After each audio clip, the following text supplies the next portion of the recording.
여러분, 출애굽기에 보면은 이스라엘 백성들이 애굽에서 노예 생활할 때 모세가 태어납니다. 모세 출생 이야기.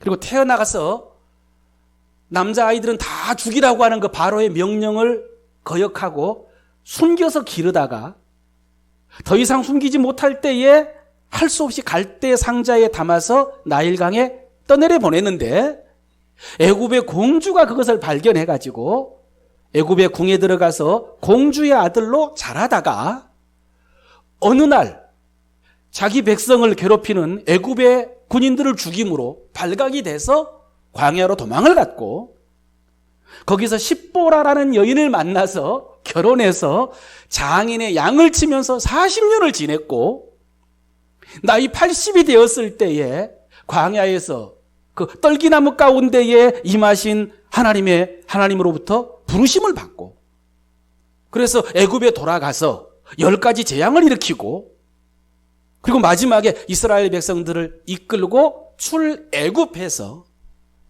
광야를 갔고 시내산까지 가서 거기서 율법을 받고 성막을 지은 이야기까지가 출애굽기에 나와요. 간단하게 말씀드렸어요. 성막을 완성하는 때까지가 출애굽기에 나오고 그 뒤에 이제 민수기 신명기에 광야 생활이 계속 이어집니다.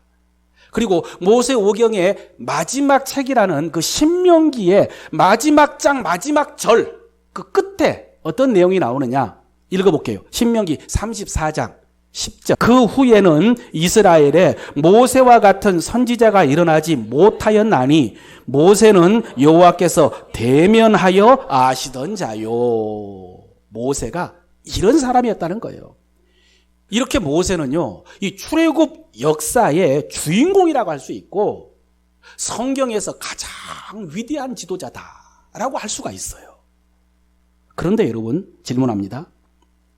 요즘 우리가 살펴보고 있는 고린도 전서의 그 사역자론, 바울, 아볼로, 게바 이 나왔잖아요. 그 사역자론에 의하면은 출애굽의 역사에서 가장 중요한 사람은 누굴까요? 제가 그냥 밑밥은 모세로 깔았어요. 그리고 질문하는 거예요. 고린도 전서에서 나왔던 사역자론에 의하면은 그 이스라엘의 출애굽 역사 속에서 가장 중요한 사람은 누굴까? 누굴까? 정답은 이스라엘 백성. 누구라고요? 이스라엘 백성이라고요. 하나님께서 그런 모세 같은 위대한 지도자를 왜 세우냐? 왜? 누구를 위해서 세우냐 이거죠. 누구를 위해서? 이스라엘 백성들을 위해서요. 이스라엘 백성들을 구원하려고, 이스라엘 백성들을 인도하기 위해서. 여러분, 바울이 지금 흐름 속에서 지난주에 우리가 들었던 말씀이에요. 아볼로는 무엇이며 바울은 무엇이냐? 그들은 아무것도 아니다. 이게 정확한 고린도 전서의 워딩이란 말이에요. 글자 그대로 읽어드린 거예요. 바울이 무엇이며 아볼로가 무엇이냐? 그들은 아무것도 아니다 라고 한 것이 딱 그 말씀이에요. 방금 제가 모세에 대해서 말씀드렸던 바로 그 말씀이에요. 모세가 위대하고 바울이 위대하고 아볼로도 위대하지만은 중요한 것은 하나님께서 왜 그 위대한 지도자들을 세우셨냐 이거죠. 왜? 하나님의 백성들을 위해서다. 너희들을 위해서다. 고로 너희는 나에게 그렇게 중요하다. 논리가 딱 맞아 떨어져요? 하나님의 음성이 들려요? 너희가 나에게 그렇게 중요하다. 그런데 이것을 알지를 못하니까, 이스라엘 백성들이 이것을 알지를 못하니까 자기들은 장정만 60만 명, 전체 200만 명 중에 이름도 없고 비중도 없고 가치도 없는 백성 1, 백성 2, 백성 3인 줄 알고 그렇게 자기를 인식하고 금송아지 앞에서 뛰놀고 제사 지내다가 죽고 또 원망하다가 죽고 불순종하다가 죽고 고라의 반역에 동참했다가 죽고 음행하다가 죽고 자기 가치를 모르는 거예요. 하나님이 자기 한 사람을 얼마나 소중히 여기신지를 모르니까 그렇게 막 살다가 그냥 죽어버린 거예요. 그런데 고린도 교인들도 마찬가지입니다. 고린도 교인들도 이것을 모르니까 바울, 위대한 지도자, 아볼로, 게바, 그 위대한 지도자들을 왜 보내셨는가? 그 하나님의 그 진심, 마음, 기대를 모르니까 어떻게 살았냐면 나는 바울에게, 나는 아볼로에게, 나는 게바에게 이렇게 살고 있다는 거예요, 이게. 이건 진짜 몰라도 너무 모르는 거다, 이게. 이건 성경적이지 않고 성령적이지 않고 너무 어린아이적이다. 지금 그거 말씀드리는 거예요. 지금 맥락이 그래요? 자, 오늘은 너희는 하나님의 집이다. 여러분, 하나님의 집이 뭡니까? 그게 맞습니다. 하나님의 집이다. 그러면 성전이다. 그런 거예요. 지금 오늘 본문에도 성전이 나와요. 너희는 하나님의 집이다. 성전이다. 이게 진리거든요. 그 진리 속에서 그 집을 세우는 사역자들, 너희, 교회, 이 성전을 세우는 사역자들은 어떻게 세워야 하는가에 대해서 오늘 말씀하셔요. 사역자들은 하나님의 집, 성도들을 어떻게 세워야 되는가, 읽어볼게요. 10절 말씀입니다. 내게 주신 하나님의 은혜를 따라 내가 지혜로운 건축자와 같이 터를 닦아두매 다른 이가 그 위에 세우나 그러나 각각 어떻게 그 위에 세울까를 조심할지니라. 이렇게 교훈했어요. 여러분, 고린도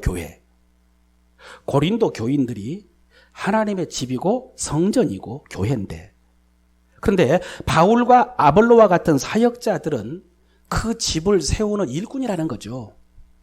그 집 세우는 건축가, 이거 건축가. 그 중에서 바울은 무엇을 담당했냐면 기초를 담당했대요. 바울은 기초 담당이었어요. 기초를 세우는 건축가였다. 기초를 닦는 것이 여러분 자기가 받은 은혜였대요. 자기가 받은 은사야. 뭐가 은사라고요? 기초를 닦는 거. 여러분, 지난주에는 밭의 비유를 했잖아요. 밭의 비유. 밭의 비유에서는 바울의 역할이 뭐였어요? 씨를 뿌리는 거였어요. 씨를 뿌리는 거였죠. 아볼로는요? 물 주는 거였어요. 그렇죠? 근데 지금은 이제 밭의 비유가 아니고 집을 짓는, 성전을 짓는 비유니까 그 비유 속에서 자기는 기초를 닦는 사람이다 라고 했고, 그 뒤에 이제 아볼로 다른 사역자들이 있으면 이제 그 위에 세우는 그런 역할을 감당하겠죠. 그런데 중요한 것은 자기는 지혜로운 건축자처럼 기초 잘 닦아놨다고 자랑하고 있어요. 나쁜 자랑은 아니에요. 자신하고 있어요. 확신하고 있어요. 나는 경력이 있는, 능력이 있는 건축가처럼 내가 기초를 잘 닦아두었다 라고 자신하면서 이제 그 위에 건물을 세우는 다른 건축가들은 뭐하라? 조심하라. 내가 잘 닦아두었는데 그 위에 세울 때에 함부로 세우면 안 된다. 조심하라. 그 말씀이에요.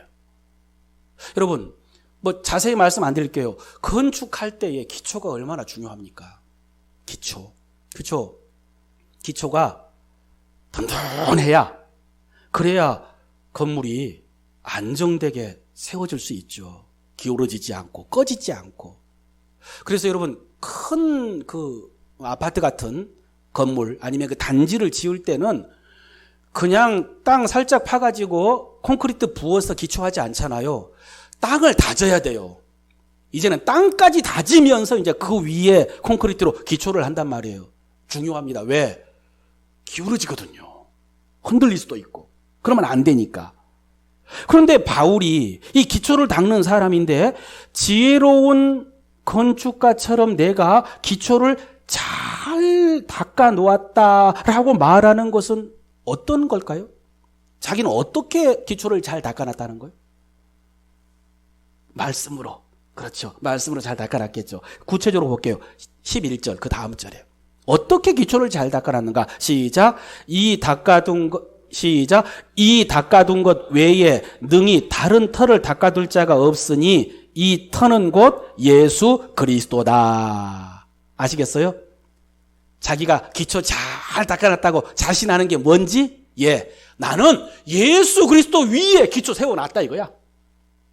이게 지혜로운 건축자예요. 하나님의 집, 성전, 믿음을 세우는 데 있어서 기초는 무엇으로 닦아야 돼요? 예수 그리스도로. 예수 그리스도의 복음 위에 기초를 닦아 놓았다는 것이죠. 그렇지 않으면은 이건 성전도 아니야. 예수 위에 세워지지 않는 게 무슨 성전이냐 이거죠. 그리고 예수 위에 세워져 있지 않으면 성전이라고 했지만 나중에는 잘못될 거라는 거죠. 그런 의미예요. 그런데 자기는 예수 그리스도의 십자가 복음으로 기초를 잘 닦아 놓았다고 자신하면서 그러므로 이제 그 위에 건물을 세우는 다른 사역자들, 건축자들도 지혜롭게 잘 세워야 될 것이다. 이런 말이죠. 여러분, 그러니까 이게 왜 중요하냐? 왜 잘 세워야 되느냐? 물론 이제 당연히 잘 세워야죠. 그런데 특별히 잘 세워야 될, 조심해야 될 이유가 있어요. 읽어볼게요. 그 다음 말씀이요. 12, 13절입니다. 시작. 만일 누구든지 금이나 은이나 보석이나 나무나 흙이나 집으로 이 터 위에 세우면 각 사람의 공적이 나타날 터인데 그 날이 공적을 밝히리니 이는 불로 나타나고 그 불이 각 사람의 공적이 어떠한 것을 시험할 것임이라. 그러므로 잘 세워야 된다는 거. 조심해야 된다. 만일 누구든지 금이나 은이나 보석이나 나무나 풀이나 집으로 이 터 위에 세우면 이게 뭐냐면 이제 그 뒤에 사역자들이 이런 것으로 저런 것으로 교회를 세우고 성도들의 믿음을 세운다는 거예요.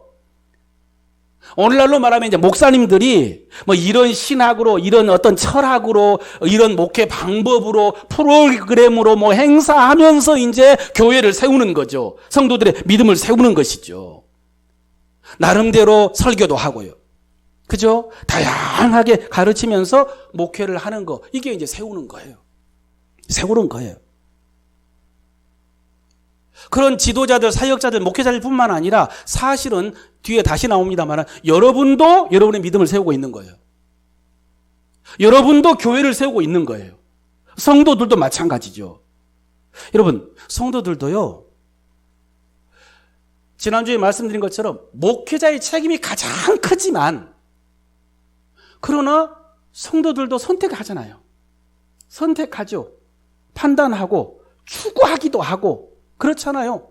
그 책임도 있는 거예요. 자기 믿음 자기가 세우고 있는 거예요. 교회 세우고 있는 거예요. 그런데 문제는 뭐냐? 이 모든 것이 다 드러날 때가 있다는 거죠. 드러날 때가 있다는 거죠. 각 사람의 공적이 나타날 터인데 나타난다라는 것은 그냥 공적이 다 보여진다는 것이 아니라 확인된다는 거예요. 확인된다. 파네로라고 해가지고 밝혀지는 거예요. 밝혀지는 거. 그런데 그 공적이 다 밝혀질 때 그때 이제 모든 것이 판가름 나니까 그러니까 조심해야 되고 잘 세워야 된다 이 말씀이죠. 근데 본문에서는요. 그 날이 공적을 분명하게 드러낼 것이다. 그랬어요. 그 날이. 그러니까 중요한 건 날이에요. 날. 여러분 이 날 우리 잘 알고 있죠? 주님이 다시 오시는 날이죠. 주님이 다시 오셔서 우리는 언뜻 생각하기를 주님이 오셔서 사탄 마귀를 심판하시고 그리고 불신자들을 심판하실 것이다 라고 생각하지만요. 여러분 그것만 있는 게 아니라니까요. 성도도 심판을 받아요. 교회도 심판을 받습니다. 하나님의 집에서부터 먼저 심판이 시작된다고 그랬습니다. 그때 다 드러내십니다. 목회자도 마찬가지예요. 주님께서 오셔서요. 지금까지 했던 것을 다 드러내신다. 근데 그때 그 드러낼 때 어떻게 드러내느냐? 오늘 본문 표현 속에는요. 불로 태워서 드러낸대요. 불로 태워가지고 그렇게 해서 진짜는 남는 거라는 거예요. 진짜는 남을 거라는 거예요. 진짜 공적은 남을 것이고 이게 잘못된 것은 다 태워져 없어져 버릴 거라는 거죠. 비유적인 표현이겠죠. 그래서 자, 그 다음 14절입니다. 그래서 시작. 만일 누구든지 그 위에 세운 공적이 그대로 있으면 상을 받고 공적이 확인했을 때 나타났을 때 제대로 했다. 주님이 기뻐하시면 상을 받고 그랬어요. 여러분 지금 사역자들이 고린도 교회에서 성도들이 나는 바울에게, 나는 아볼로에게, 나는 게바에게 이렇게 지금 환호를 하고 있다는 말이에요. 지도자들 겉으로는. 그래서 그렇게 따르고 있는데 마지막 날에 불로 주님이 딱 시험하셔가지고 진짜 그때도 남아 있으면 상을 받는 거예요. 근데 만약에 불로 태웠는데 없어져 버리면, 그러니까 아까 집이나 나무나 풀이나 있었잖아요. 그건 타버릴 거 아니에요. 없어지면 어떻게 되느냐? 그 다음 절 15절입니다. 시작. 누구든지 그 공적이 불타면 해를 받으리니 그러나 자신은 구원을 받되 불 가운데서 받은 것 같으리라 그랬어요. 하나님의 말씀이. 여러분 여기서 불타버리면 무엇을 받는다고요? 해를 받는다. 여러분 지난 주일날 말씀에서 정말 모든 목회자들이 성도들의 영혼과 믿음을 위해서 자기가 청산할자인 것처럼 그렇게 하느냐라고 했을 때 저는 솔직히 그건 모르죠. 그건 각자 다르겠죠, 목사님들이. 근데 그것은 하나님과 그분들 문제입니다. 하나님께서 판단하십니다. 요 말씀이에요. 판단하십니다. 라고 해가지고 만약에 정말 그런 마음으로 목회하지 않았다면은 하나님께서 벌을 내리시겠죠. 상을 주시지 않고. 근데 여러분 그 말씀은 오늘 취소할게요. 벌을 내리시겠죠. 벌까지는 아닌 것 같아요. 다시 연구를 해보니까 해를 받는다는 말이 벌을 내린다는 말은 아닌 것 같아요. 물론 그런 뜻이 전혀 없는 것은 아닌데 그러나 왜곡할 수 있으니까 그건 취소를 하고, 해를 받는다는 게 손해를 입는다, 불이익을 당하다, 잃어버린다, 그런 뜻이에요. 그게 강하단 말이죠. 그러니까 여러분 해를 받는다는 것은 일단요 구원을 잃는다는 말은 아니죠. 사역 잘못했다고 구원이 취소되거나 이런 말씀은 아니에요. 그 뒤에요 자신은 구원을 받되 그랬어요. 구원은 받아요. 그러니까 구원이 취소된 것은 아니에요. 이 심판은 불신자에 대한 심판이 아니잖아요. 지금 주님이 그날에 불신자도 심판하시지만 불신자만이 아니라 성도들, 교회들, 사역자들, 목회자들도 심판하는 그 심판이란 말이죠. 그러니까 이것은 일단은 구원을 잃어버리는 심판은 아니에요. 다 구원받은 백성들이에요. 사역에 대한 심판이에요. 그들이 살았던 삶에 대한 심판이에요. 믿음에 대한 심판 아니에요. 이해하셨죠? 여러분 우리가 구원받고 하나님의 자녀 되어가지고 하나님을 섬깁니다. 그리고 순종하고요. 그렇죠? 그리고 충성하고 헌신하고 그러면 하나님께서요 영광을 약속하셨어요. 뭐라고요? 영광을 약속하셨어요. 상을 약속하셨다고. 아까 설교 시작하기 전에 말씀드렸잖아요. 누구든지 하나님께 나아가는 자는 그가 계신 것과 그가 자기를 찾는 자들에게 상 주신 이심을 믿어야 할지니라. 이 믿음이 없으면 하나님이 기쁘시게 할 수 없어요. 이 믿음이 있어야 하나님을 기쁘시게 한단 말이죠. 오해하지 마세요. 그렇게 하나님을 기쁘시게 해야 구원받는 건 아니에요. 구원은 오직 믿음으로 받아요. 그러나 구원받은 백성이 그렇게 하나님에 대한 믿음으로 행할 때에 하나님께서 상 주셔요. 상 주신다 약속하셨어요. 그런데 마지막 날에 상 받을 만한가 하고 다 확인하고 태워보았더니 남는 게 없다. 그러면은 상도 없는 거죠. 상이 없는 것이죠. 그것은 그가 그렇게 열심히 했던 것, 아니면 뭔가 추구를 했던 것, 그런 것들이 잘못된 것이라는 것이 확인된 거예요. 이 땅에서는 확인할 길이 없어요. 사람 눈으로 다 확인 못해요. 우리가 어떻게 다 알겠어요. 그러나 그날에 주님께서 확인했을 때에 싹 사라져버렸다. 그럼 잘못했구나. 그렇죠. 그러면 하나님께로부터 상급을 받지를 못하는 거예요. 그 약속됐던 상급을 잃어버린 거예요. 그런 뜻인 거죠, 여러분. 여러분 이것을 우리가 이제 흔히 여러분도 들어보셨을 거예요. 부끄러운 구원이라고 그래요. 들어보셨죠? 부끄러운 구원. 성경 표현 요것 때문에 그래요. 자기는 구원을 받되 불 가운데서 받은 것 같으리라. 그러니까 말씀드렸죠. 이것은 믿음에 대한 심판이 아니에요. 믿음은 있어요. 구원 받아요. 구원은 받았는데 그런데 불 가운데서 받은 것 같이 그럴 것이다. 이게 부끄러울 것이다. 그런 뜻이에요. 여러분, 우리가 주님의 은혜로 진짜 놀라운 은혜로 구원을 받았단 말이에요. 엄청난 은혜예요. 그런데 그 은혜로 구원 받고 나서 입 싹 닫고 이제 구원 받았으니까 됐다라고 하면서 이제 자기를 위해서 자기 뜻대로 살면은 없죠. 당연히 상이 없죠. 그거 당연히 알아야 되는 것이죠. 뿐만 아니라 주의 은혜가 크다 놀랍다라고 하면서 이제 나도 주님을 위해서 살아야지라고 열심히 했는데 그런데 주님의 뜻을 살피지를 않고 자기 뜻대로 자기 열심으로 자기 방법으로 하면 역시 없는 거예요. 그것도 역시 그것도 다 불타버리는 것이죠. 홀라당 타버리고 없어요. 이것도 상이 없는 거죠. 그러니까 여러분 열심히 해야 돼요. 정말 열심히 살아야 돼요. 신앙생활 열심히 해야 돼요. 그런데 열심보다 더 중요한 것은 바르게 해야 돼요. 바르게. 열심히 하긴 했는데 나중에 가니까 이게 아니었구나 라고 하면은 슬피 울며 이를 간다잖아요. 슬피 울며 이를 간다고요. 그러니까 바르게 해야 된단 말이죠. 성경의 표현은요, 집에 불이 나가지고 불이 나면 이제 얼른 피해야 되잖아요. 그래서 급하게 빠져나와가지고 목숨은 구했어요. 목숨은 구했는데 다 타버렸죠. 아무것도 안 남았지? 그리고 자기 꼴은 지금 막 걸리고 옷도 제대로 챙겨 입지를 못하고 그런 모습이에요.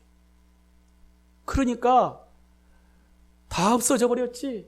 자기 꼴 이게 말이 아니지. 그러니까 부끄럽기도 하고 후회스럽기도 하고 초라하기도 하고 이것을 이제 단어로 표현했을 때 부끄러운 구원이다 라고 이렇게 말했던 거죠. 그런데 어떤 분들은 이 말씀을 부인합니다. 아니라는 거예요. 그런 거 없다.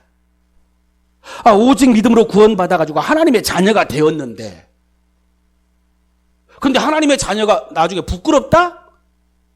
이건 아니라는 거예요. 어떤 사람들은 그렇게 말해요. 예수 믿고 천국 갔는데 천국 갔더니 어떤 사람은 상을 받고 어떤 사람은 상을 받지 못한다. 이게 어떻게 천국일 수가 있느냐. 이런 천국이 어디 있느냐. 라고 하면서 이런 주장을 부인하기도 해요. 이게 뭐 전혀 근거 없는 것 같지는 않아요. 그렇지만 여러분, 이 말씀 어떡합니까? 그 날이 공적을 시험해가지고 공적이 불에 타면 해를 받고 이 해 받는 게 벌 받는 건 아니라고 했지만요. 다 잃어버린다고 그랬잖아요. 그렇죠. 다 잃어버릴 것이고 자신은 구원을 받되 불 가운데 받는 것 같을 것이다. 여러분 이 말씀을 어떡할 거예요? 이 말씀. 근데 이런 말씀이요. 정말 많아요. 그래서 그런 주장들 앞에서 이 칼빈의 말이 생각이 나요. 우리는 성경이 가라는 데까지 가고 성경이 멈추라는 데서 멈춰야 된다. 사실 하나님 사랑하시는데 우리를 이렇게 구원하셨는데 그런데 우리가 그렇게 부끄럽게 놔둘까? 이런 생각이 들 수도 있지만은 그런데 성경은 이렇게 말씀하시는데 다시 말씀드려요. 우리는 오직 은혜로 구원받습니다. 구원은 은혜로 받는 거예요. 그런데 은혜로 구원받은 하나님의 백성이 순종하고 충성하고 헌신할 때에 상 주신다고 말씀하셔요. 상. 은혜로 구원받고 순종함으로 상 받는다고요. 그걸 말씀하신다고요. 그러므로 구원은 받았는데 상 받지 못한 분들이 있죠. 있다고 하시잖아요. 그냥 구원만 받은 우리가 다 이해할 수 없고 헤아릴 수 없지만은 그러나 분명히 말씀하셔요. 그러면서 우리에게 상을 받도록 열심히 신앙생활 하라고 하셔요. 열심히. 그걸 오늘 설교 제목으로 말씀드리면 지혜로운 건축자가 되라. 우리 모두가 다 건축가다. 여러분 집 지어야 돼요. 여러분의 믿음의 집을 지어야 되고요. 하나님의 성전을 지어야 돼요. 교회를 지어야 돼요. 그게 우리의 사명이에요. 근데 아무것도 안 하고 있으면 그러면 안 돼요. 자, 이제 짓고 있어요. 어떻게 지어야 돼요? 잘 지어야 돼요. 조심하라. 이 말씀 앞에서 정말 잘 지어야 되겠구나. 이렇게 말씀을 받아야 된다고요. 자, 9장 24절 고린도전서 9장 읽겠습니다. 시작. 운동장에서 다름질하는 자들이 다 달릴지라도 오직 상을 받는 사람은 한 사람인 줄 너희가 알지 못하느냐. 너희도 상을 받도록 이와 같이 다름질하라. 이와 같이 다름질하라. 그러니까 멈춰 있으면 안 되죠. 다름질해야 되죠. 근데 이와 같이가 뭔데요? 이와 같이 상을 받도록 다름질하라. 하나님의 은혜로 구원받은 하나님의 백성들아, 이제 은혜로 구원받았으니 상을 받도록 다름질하라. 그저 운동선수들이 그 메달 따기 위해서, 면류관 받기 위해서 훈련하고 인내하고 그렇게 땀 흘리는 것처럼 너희도 너희 믿음을 세우기 위해서, 교회와 하나님 나라를 세우기 위해서 그렇게 열심히 하라. 정확하게 그 말씀이에요. 대신 열심히 하는 건 중요한데 대신 잘못하면 그 상을 잃어버릴 수 있기 때문에 어떡하라? 조심하라. 그냥 열심히 아니라 조심하라. 오늘 말씀이에요. 근데 이런 말씀도요, 너무 많아가지고 다 소개를 못해요. 두 말씀만 읽어볼게요. 요한 1서 1장 8절, 요한 2서 1장 8절입니다. 시작. 너희는 삼가 우리가 일한 것을 잃지 말고 오직 온전한 상을 받으라. 우리가 일한 거 보세요. 우리가 믿고 그 다음에는 일하는 거예요.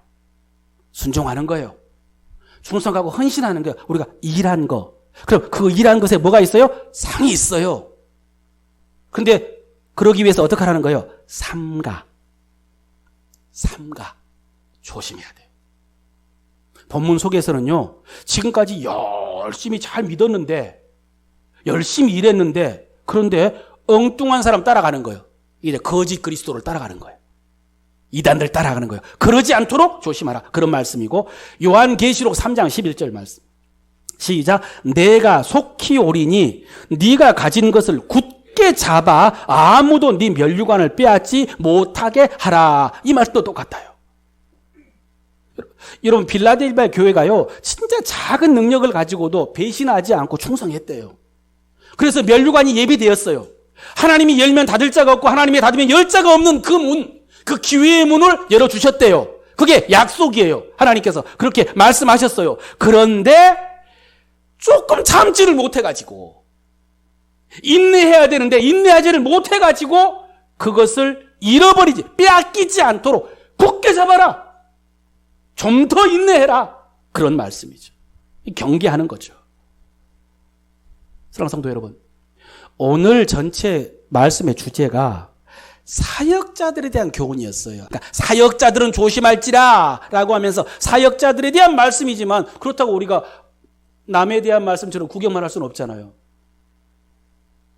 그 말씀 우리가 들어야죠. 그리고 실제로요, 우리도 사역자거든요.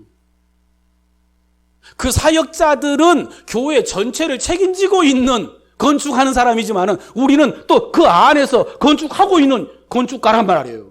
일꾼이란 말이에요. 그러니까 우리도 이 말씀을 들어야 돼요. 우리가 집을 세우는 거예요. 성전과 천국을 세우고 있는 것이에요. 그래서 오늘 설교 제목, 지혜로운 건축가가 돼야 돼요.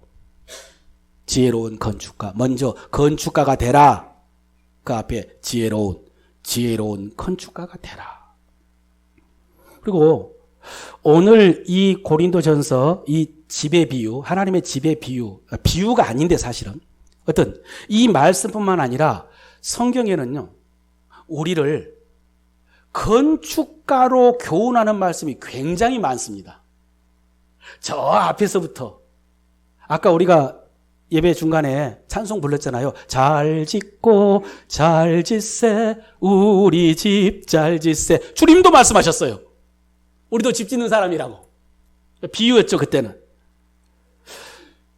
이 사도들이 특히 이제 바울이 전도 여행을 다녔잖아요. 로마 제국 안에서 다니다 보면서 많은 건축물들을 보는 거예요. 근데 여러분 진짜 오늘날 그 옛 로마 시대의 건축 유물만 봐도 와, 이걸 어떻게 1세기에 2세기에 어떻게 이런 건물을 지었을까라고 감탄할 정도로 어마어마한 건축물들이 많고, 특히 당시에는요 신전들이 많았어요. 이방 신전들이. 그러니까 그런 그 건물들을 보면서 바울이 생각하는 거예요. 이게 우리 신앙과 같다. 그래서 우리 신앙 잘 짓기 위해서 어떻게 해야 되는가, 이렇게 저렇게 교훈을 했단 말이죠. 근데 실제로 우리는 그렇게 비유로 교훈만 받은 것이 아니라 내가 하나님의 집이라니까요. 왜냐하면 내 안에 성령님 계신단 말이에요. 내가 성령을 모시고 있기 때문에 나는 하나님의 집이다. 그래서 성전이라고 해요. 다음 주에 나와요. 그 말씀이 정확하게. 그리고 우리 교회에 하나님 계시기 때문에 우리 교회가 성전이에요. 하나님의 집이라고 말씀하셨어요. 그래서 여러분, 나는 내 믿음 잘 세워야 되고 우리 교회 잘 세워야 된다고요. 그냥 단순한 교훈이 아니라 실제로 그렇습니다. 우리는 건축가예요. 이 건축에 대해서 많은 말씀이 있는데 처음에는 그 말씀을 다 정리했더니 와, 이거 진짜 기가 막힌 말씀들이구나 라고 하는데 시간이 없어요. 그래서 하나만 진짜 굉장히 은혜로운 말씀이 있는데 다 카트 시켰어요. 딱 한 말씀밖에 전할 시간이 없어요. 에베소서 2장 20절이에요. 에베소서 2장 20절. 너희는 시작. 너희는 사도들과 선지자들의 터 위에 세우심을 입은 자라. 그리스도 예수께서 친히 모퉁이 돌이 되셨느니라. 여러분, 이것도 지금 뭔가 세우는 이야기죠. 그죠? 건축하는 이야기죠. 여러분, 여기서도 뭐라고 했냐면요. 너희는 선지자들과 선지자의 터 위에 세움을 받았다라고 했어요. 이 말씀은 선지자들이 예언했고 사도들이 전해준 그 복음 위에 세우심을 입은 자라는 거예요. 아까 들은 말씀 기억나죠? 우리 기초가 뭐라는 거예요? 예수 그리스도. 똑같은 거예요. 너희는 선지자가 예언했고 사도들이 전해준 예수 그리스도의 복음 위에 세우심을 입은 자다. 예수께서 모퉁이 돌이 되셨다. 기초가 되셨다. 머릿돌이 되셨다. 그런 말씀이죠. 이건 반복되는 거예요. 그 다음 절 21절 22절 시작. 그 안에서 건물마다 서로 연결하여 주 안에서 성전이 되어 가고 너희도 성령 안에서 하나님이 거하실 처소가 되기 위하여 그리스도 예수 안에서 함께 지어져 가느니라. 여러분, 이 말씀 속에서 그 안에서, 주 안에서, 예수 그리스도 안에서, 이게 2절에서 3번 나와요. 지금 건축하는 이야기예요. 건축하는 이야기인데 그 속에서요, 주 안에서, 예수 안에서, 그 안에서 3번 나온다고요. 여러분, 이게 뭡니까? 우리 교회 이름이죠. 예안. 예수 안에서, 주 안에서, 그 안에서. 이게 그렇게 중요해요. 여러분, 아까 기초가 예수 안에서였어요. 기초가 예수 그리스도였어요. 기초가 예수 그리스도인데 그 다음에 이제 기초 위에 이제 세워져 가는 것을 이야기하는데, 세워져 가는 것도 어디서 세워야 된다? 예수 안에서 세워야 돼요. 기초만 예수 안에서가 아니에요. 예수 그리스도만이 아니에요. 우리는 세우는 것도 예수 안에서. 그러니까 예수 그리스도의 은혜는 내 구원과 교회의 기초일 뿐만 아니라 우리 삶과 사역의 모든 거예요. 그러니까 이 말씀이 좀 막연한데 사실은 잘 받아야 돼요. 예, 여러분 잘 받아주세요. 내가 그냥 구원받은 것만 예수가 아니에요. 사는 거. 이게 세우는 거잖아요, 지금. 신앙생활하는 거, 이게 세우는 거거든요. 그 세울 때도 그 안에서, 주 안에서, 예수 안에서. 거기서 나온 것들로 세워야 된다는 것이죠. 그러므로 우리는 예수로 충만해야 되고 예수에 대해서 잘 알아야 돼요. 우리는 예수로 충만해야 돼요. 그래야 잘 살 수 있어요. 예수로 충만하고 예수를 잘 알아야 신앙생활 잘 할 수 있어요. 교회 잘 세울 수가 있어요. 그래야 마지막에 홀라당 타버리지 않는다는 거예요. 여기에서 나오지 않는 것은 다 타버릴 거예요. 이거 아닌 것으로도 얼마든지 잘 세울 수 있어요. 진짜 어떤 기가 막힌 이론, 사상, 철학, 자기 방법, 프로그램 이런 것으로도 얼마든지 눈에 보기에 와 이렇게 지을 수 있어요. 근데 그런 것은 다 마지막에 홀라당 타버릴 거예요. 우리는 예수 그리스도의 기초 위에 예수의 은혜를 가지고 세워야 돼요. 살아야 된다는 것이죠. 따라할까요? 예수를 아는 것이 나를 아는 것이다. 그렇습니다. 예수의 영광이 내 영광이에요. 그래서 올해 표어가 영광에서 영광으로 해요. 예수의 영광이 내 영광이거든. 거울을 보면서 이게 내 영광이구나 라고 하면서 믿고 그 영광이 내 삶에 나타나야 되는 거. 그래서 우리가 예수를 알아야 돼. 진짜 내 평생의 소원, 내 평생의 소원, 대속해 주신 사랑을 간절히 알기 원하네. 정말 예수를 알아야 돼. 그리고 그 다음에 중요한 말씀이 따라할까요? 건물마다 서로 연결하여. 이게 중요해요. 그 안에서 건물마다 서로 연결하여. 이게 무슨 말이냐면요. 이러면 건축하는 거잖아요. 그 벽돌 쌓을 때요. 벽돌 쌓고 옆에도 쌓고 옆에도 쌓고 이게 단단히 지금 연결돼야 되죠. 그죠? 접착제 넣어가지고 시멘트 넣어가지고 그죠? 그렇게 해서 연결되고 그러면서 튼튼하게 잘 세워지는 것처럼요. 우리도 마찬가지. 우리도 연결되고 연결돼가지고 세우는 거예요. 이게 지혜로운 건축자예요. 혼자 쑥 잘하면서 지을 수 없어요. 성전은 그렇게 지어지지 않아요. 내 믿음도 그렇게 지어지지 않아요. 연결되어서 지어지는 거예요. 이게 중요한 원리죠. 이건 모르면 안 되죠. 여러분, 지금은 교회를 하나님의 집, 성전이다 라는 개념으로 지금 이제 건축하는 이야기로 했잖아요. 근데 더 보편적으로 교회가 뭐냐라고 하면은요, 그 성전이다라고 하는 것보다 먼저 나오는 1번이 있어요. 1번. 교회는 뭐냐? 그리스도의 몸이다 그래요. 아시죠? 그리스도의 몸이 먼저 나오잖아요. 그 다음에 하나님의 집이에요. 그리스도의 몸이다라고 했을 때 그때 교훈을 읽어볼게요. 그건 에베소서 4장 16절. 몸에 대한 비유로. 시작. 그에게서 온 몸이 각 마디를 통하여 도움을 받음으로 연결되고 결합되어 각 지체의 분량대로 역사하여 그 몸을 자라게 하며 사랑 안에서 스스로 세우느니라. 여기서 똑같은 게 뭐냐면 여기서도 연결되고 결합돼요. 성전으로서의 교회도 연결되고 건물마다 서로 연결하여 몸으로서의 교회도 그 지체들이 연결되고 결합되어서 자기 분량대로 역사해서 세운다. 이게 원리인 거예요. 여러분, 그래야 살 수 있고요. 그래야 세울 수 있는 거예요. 이것이 내 믿음을 세우고 우리 교회를 세우고 하나님 나라를 세우는요, 핵심 원리입니다. 뭐가요? 연결이에요, 연결. 보통 사람들은 이거 몰라요. 내가 잘하면 되는 줄 알아. 내가 혼자. 아니요. 그것은요, 성경이 안 된다고 하는 것을 자기가 해보려고 하는 거예요. 성경은 혼자서는 안 된다고 말씀하세요. 믿음은 혼자 세우는 거 아니에요. 혼자 지키는 거 아니에요. 내 결심으로 의지로 지키는 게 아니에요. 나는 어떻게 지키느냐? 나는 어떻게 세워지느냐? 옆에 있는 지체들 때문에 세워지는 거예요. 옆에 있는 지체들과 함께 세워지는 거예요. 이렇게 함께 예배하면서 세워지는 거예요. 지켜지는 거예요. 이게 하나님의 원리란 말이죠. 여러분, 한 사람이 태어났어요. 그 사람은 한 사람이 아니잖아요.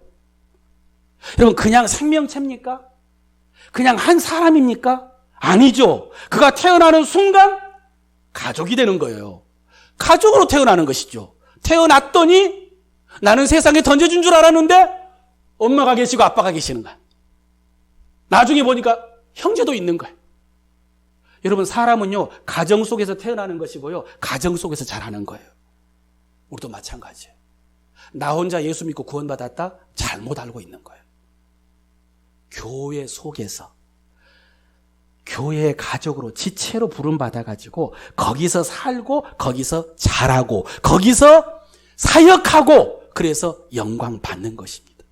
그래서 여러분, 내 믿음을 지키고 사역하기 위해서, 내 믿음을 지키고 내가 사역하기 위해서 다른 지체가 반드시 필요해요. 그래서 우리 교회 이름 속에 뭐가 들어갔어요? 우리가 들어간 거예요. 우리가 들어갔어요. 처음에는 진짜 어색해. 예안 우리 교회. 예수 안에서 그렇게 중요하고 이것만 해도 되는데 예안 교회, 우리 교회 두 개는 도저히 포기가 안 되더라고요. 말씀을 아무리 연구해봐도 이 두 개는 포기할 수가 없어요. 그래서 예안 우리 교회라고 한 거예요. 여러분, 우리 교회 이름에 합당하게 살아야죠. 진짜 우리 서로 함께. 설교 마무리합니다. 여러분, 다들 마찬가지겠지만 비슷하겠지만 저도요, 집에 대한 로망이 있어요.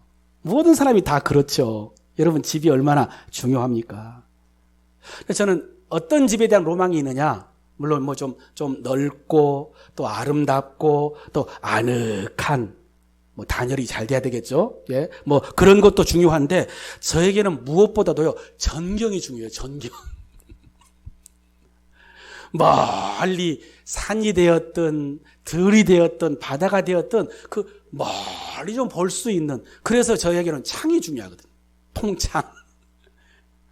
그런 집에서 성경 연구하고 기도하고 찬양하고, 그리고 조그만 텃밭 하나 있어가지고, 정말 작은 거, 작은 텃밭 하나 있어가지고 거기서 뭐 좀 심고 가꾸면서 뭐 그렇게 살 수 있는 집이 있었으면 좋겠다라는 그런 꿈을 꿔요. 근데 제가 이 땅에 사는 동안 그 꿈을 아무리 생각해도 이루지 못할 것 같아요. 왜냐하면 사모님이 싫어해요.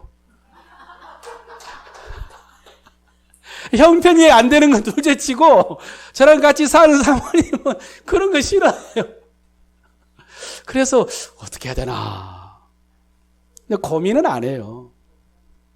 왜냐하면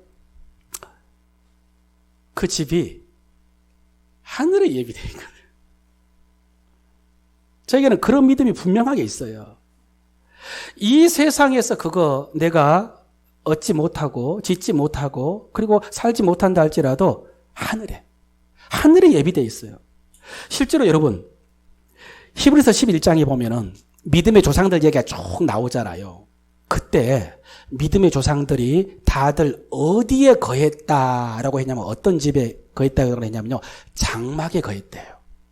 장막에 거했다. 여러분, 하나님께서 아브라함을 불러가지고 약속의 땅을 주셨잖아요. 어쨌든 조그맣지만 인도하셨죠. 거기 살아야 돼요. 근데 그들이 거기서 집을 지은 것이 아니라 어디 살았다고요? 장막에 살았대요. 그런데 히브리서 기자는요, 이는 하면서 그 이유를 말해요. 이는 따라할까요? 터가 있는 성을 바랐습니다. 뭘 바랐다고요? 터가 있는 성을 뭐 했다고? 바랐다. 소망했다. 근데 그 터가 있는 성이 어디가 있어요? 하늘에 가 있는 거예요. 그러니까 믿음의 조상들이 이 땅에 사는 동안에 왜 돌로 지은 그 집에 살지를 못하고 장막에 살았느냐? 그들은 터가 있는 성, 하늘에 있는 그 성을 바랐습니다. 진짜 터가 있는 진짜 집은 하늘에 있다고 믿었기 때문에, 그러니까 이 땅에서 나그네처럼 살았다는 거예요. 그러니까 저도 이 땅에 사는 동안에 제가 그 꿈꾸던 그 집에 살지 못해도 괜찮아요. 오히려 더 바라는 거죠. 터가 있는 성, 나를 위해서 예비된 성. 특히 여러분, 요한계시록 마지막 장, 그러니까 성경 끝이죠. 그 마지막 장에 보면 어떤 말씀이 있냐면, 모든 심판이 끝난 다음에 새하늘과 새 땅이 이루어지고, 그리고 그 새하늘과 새 땅에 하늘에서부터 새 예루살렘이 임해요. 예루살렘. 여러분, 예루살렘 가봤어요? 예루살렘 가봐야 돼요. 예루살렘. 그런데 새 예루살렘이 임한다고요. 여러분, 제 집이요, 거기 있어요. 어디? 새 예루살렘. 저는 믿습니다. 저는 믿어요. 그 새 하늘과 새 땅이 있는, 그러니까 거기는 아마 전망도 굉장히 좋을 거예요. 근데 거기에 새 예루살렘에 터가 있는 내 집이 예비되어 있다고 저는 믿습니다. 이 믿음이 있기 때문에 저는 오늘도 내 믿음을 세우는 거예요. 지혜로운 건축자처럼. 제게 맡겨주신 여러분의 믿음을 세우는 거예요. 지혜로운 건축자처럼 잘. 나중에 하나님 앞에 갔을 때 홀라당 타버리는 그런 믿음이 아니고 진짜 그때 남아있을 만한 믿음이 되도록 복음과 하나님의 말씀으로 여러분의 믿음을 세우는 것이고 우리 교회를 세울 거예요. 저는 그럴 거예요. 왜? 그 집 바라보면서 약속되어 있기 때문에. 근데 저만 그 집에 가면 안 되잖아요. 여러분도 지혜로운 건축자처럼 여러분의 믿음 잘 세우시기 바랍니다. 우리 교회 잘 세워주시고 하나님 나라 잘 세우셨다가 하나님의 나라 새 예루살렘에서 이웃으로 살게 되시기를 축원합니다.